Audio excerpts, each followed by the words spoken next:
গোপীনাথ ঠাকুর দুই বিগ্রহের দোলযাত্রা উপলক্ষে এই গোপীনাথপুর গ্রামে একটা বিশাল মেলার সমাবেশ আগে হতো, এখন অনেকটা কমে আসছে আকারটা।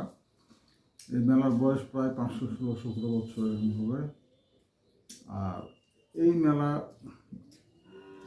দেশ বিদেশের বিভিন্ন জায়গা থেকে বিভিন্ন ধরনের লোক, কেউ গরু মোষ কিনে বেচার জন্য, কেউ ঘোড়া কিনে বেচার জন্য বা ফার্নিচার, এরা একটা পুরাতন ঐতিহ্যবাহী মেলা। এই ঐতিহ্যটা ধরে রাখার জন্য আমরা যথাসাধ্য চেষ্টা করতেছি, বা আমাদের গ্রামের বা আশপাশের লোকেরাও সবাই চায় যে বছর অন্তর একবারই মানে এটা মিলন মেলার মতো